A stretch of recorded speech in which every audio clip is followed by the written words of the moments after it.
And I said, it's like when a guy gets a new girlfriend and he tells his friends how hot she is.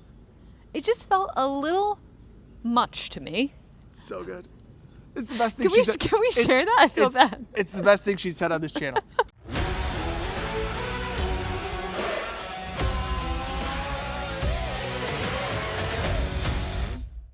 All right, welcome back to the Buffalo Blast channel, presented by Connors and Ferris. Dan Fates, I am Jenna Cottrell, Mike Catalana back in the studios, but you might realize we are here in Orchard Park. Today, the first day of OTAs.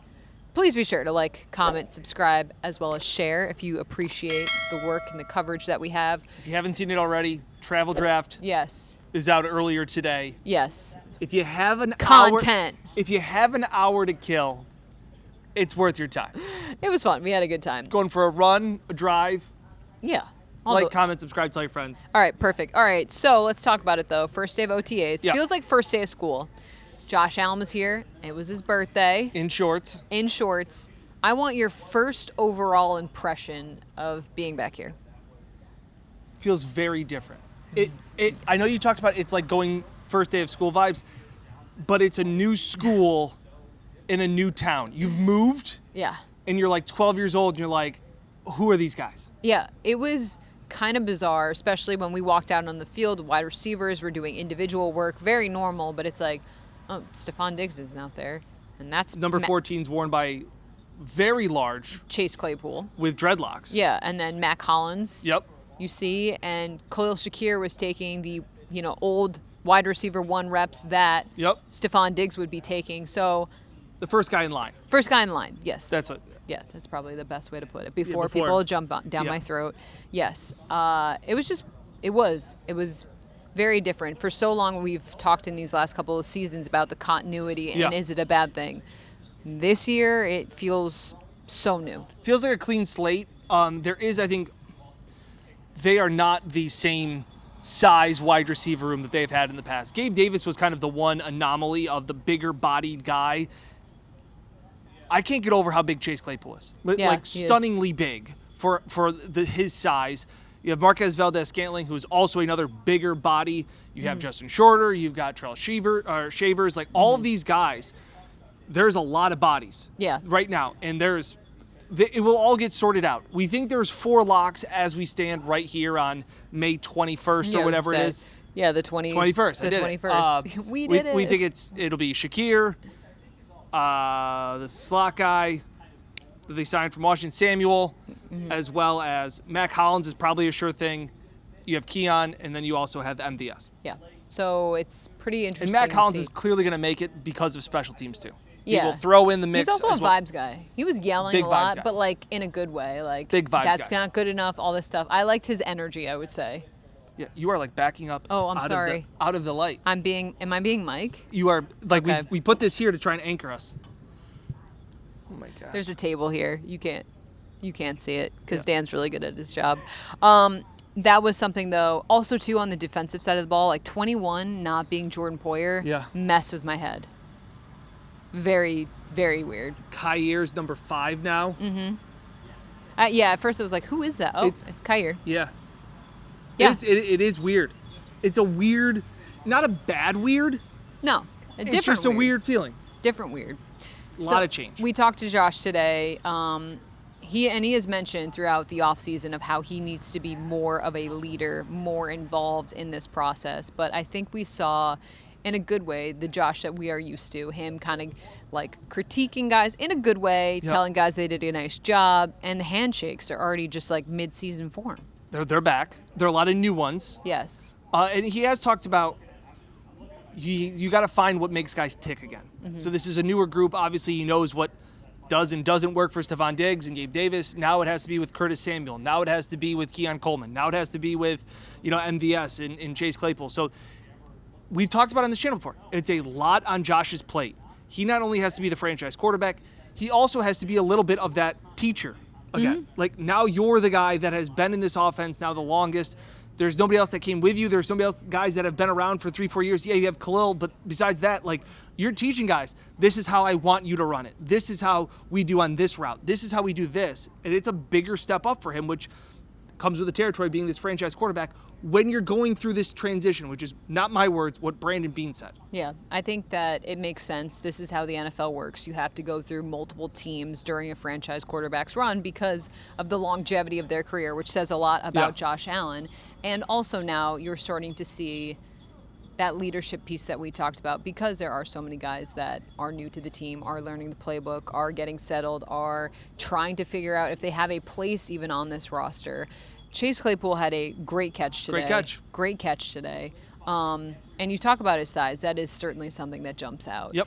And I think you're going to see as we continue to come to these OTAs how that development process goes, because Josh is trying to build chemistry with a lot of guys. Yeah, and this bigger body size is something that I think we've talked about this offseason that fits. It's kind of made sense a little bit.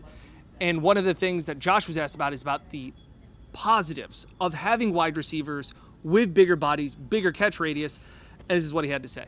Yeah, I mean, I think sometimes, people refer to them as 50-50 balls, but when you got guys with some size and are able to go properly judge and jump and catch a ball like that, it kind of leans more to they like to call it 90-10 balls or 95-5 balls, but it's more 60-40. It'd be great if we can turn them into 90-10 balls and just know that, having that supreme trust of putting this in a spot where he's going to get it, and if he doesn't, nobody is. So, again, I think that comes with getting more reps with these guys, but again, the willingness for these guys to come out here and work and put their head down and run, and I think that's the emphasis that we have this year, right? Like, everybody's got to do your job. Everybody's going to eat. Sometimes you're going to have to run for the love of the game route. Sometimes you're on the outside running a bus ticket and making sure that you're trying to do everything you can so your teammate can catch a ball. And when you do have those opportunities down the field, you got to make them. And like I said, guys are responding well to that and trusting in the process and trusting what Joe's calling and putting in, as well as Cromer. And we're just moving forward as a team right now. Yeah, 90-10, 95-5 balls would be great. Josh understands they're more 60-40. But the other thing that really stood out to me, and it goes back to some of that leadership, was when we got to talk to MVS. It's a fresh start. He's played with some really good quarterbacks. Aaron Rodgers, that guy Patrick Mahomes. And he talked about him being here. He was impressed with Josh because on his visit out to Buffalo, Josh invited him over to his house for dinner. That is pretty unusual. It was rare, the fact of, he said normally it's like staff. You ought to eat with the staff. And he's like, no, you're coming over to my house. And he was asked if there was anything that really stood out from that dinner, that time that he got to hang out with Josh. And here's what he had to say. Nah, Josh is just super normal, man. I think that's the most exciting thing about it. Because obviously when you're one of the better quarterbacks in the league, some guys have egos, and all the quarterbacks that I've played with have not had those. And so that was the most exciting thing about just having a guy, to that caliber, just be a normal dude. What did Josh cook or cater? And where do you think? Comment below. I'm curious. Could be mulberries. Could be the wings, yeah. Could just do wings. I don't know. I think maybe just a pizza and beer guy. I can see that too. Some bourbon. Hey, come on over. Have some brown water. And cut it up. I don't know. The other guy, obviously, that everybody wants to talk about, and we got to see for the first time, was Josh throwing passes to Keon Coleman. Obviously, Keon's the talk all around here. Josh was like, hey, do you guys know he's a talker? Like, he likes to talk a little bit. Sean said the same thing. Great personality. He says he has a way with words and a witty sense of humor and all those things. But what's impressed them the most is what he's done on the field. And I think that, to me, is exactly the tone that I would hope for. Yes. A 21-year-old kid, first round pick. Yeah. That has a lot on his plate. Vivacious, but also, McDermott said, willing to work and eager. That is exactly what I want to hear out of my rookies. I will say, too, I think Sean McDermott, even Deion talked about this, the ability to be yourself. Yep. Deion says that when he got to Buffalo, he felt like he could be himself. I think that's really important. And I think you see Keon Coleman is a personality. At the end of one of his individual routes he had, he karate chopped the dummy. I got a great shot of it. Funny. Yeah. Light. It was good. And he also caught the pass and had nice footwork, again, I just think that he's also like what we talked about before with his rookie minicamp was that, yeah, cookies and a coat are great, but like I got to make my money on the field. Like, and I just think that's a great perspective for him to have all those things. There was one other wide receiver I just want to touch on real quick. We talked about the size of Chase Claypool, had a great catch. Yeah. Sean McDermott went above and beyond to talk about Claypool today. Yeah, very impressed with Chase. Really just starting with his approach. Here's a veteran receiver, former high pick, that has been on a journey, right, through the course of recently his career. And I applaud Chase for coming here to, see where things go, right? And so he's very focused. He's working extremely hard day in and day out and embracing not just the wide receiver role that he could play for us, but also the special teams role that he could play for us. So you don't find that a lot around the NFL where a player has been at a certain level and then is on a mission right now to reclaim what he once was in that regard. And those are my words, maybe not fair to Chase, respectfully, but I would just say like very impressed with his day-to-day approach. True pro, high character, smart player, and been a good addition to our team. Jenna, Yes. we had Jenna made it funny, and I would like Jenna to share the funny with the class. So afterwards, we were talking about McDermott's comments, and I said, it's like when a guy gets a new girlfriend and he tells his friends how hot she is. It just felt a little much to me. So good. It's the best thing Can she we, said. can we share that? I feel bad. It's the best thing she said on this channel.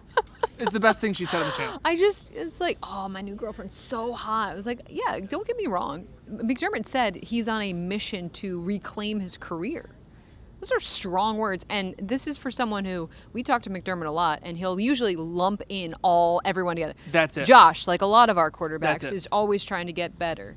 Like, just to single him out and say all that high praise was pretty surprising. It's so bad. It's so good. It's so bad. Beauvais. The Sean comment about. Are you guys recording Yep. right now? Yep. He's in love.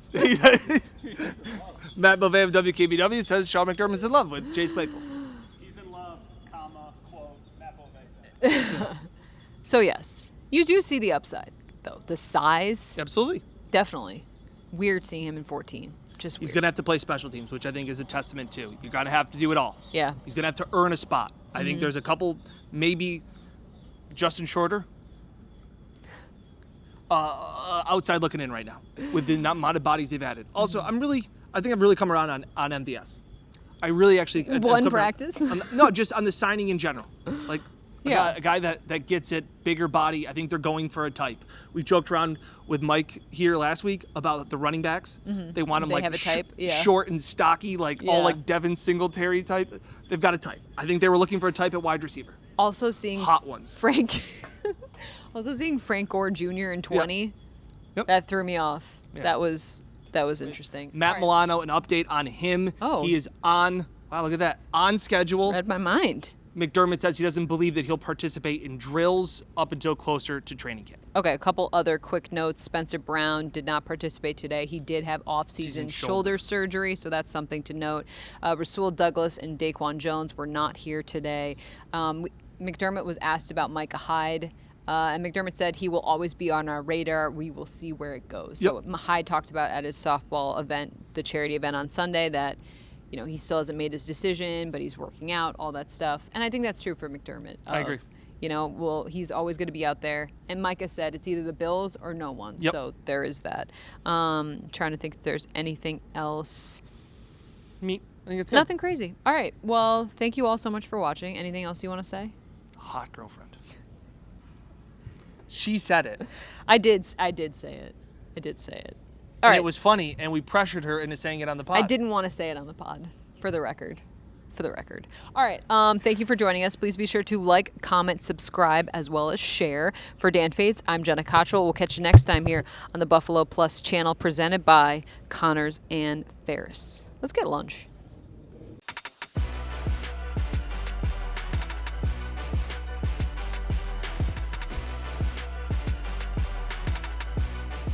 Buffalo Plus, your interactive look at the week in football, brought to you by Connors and Ferris.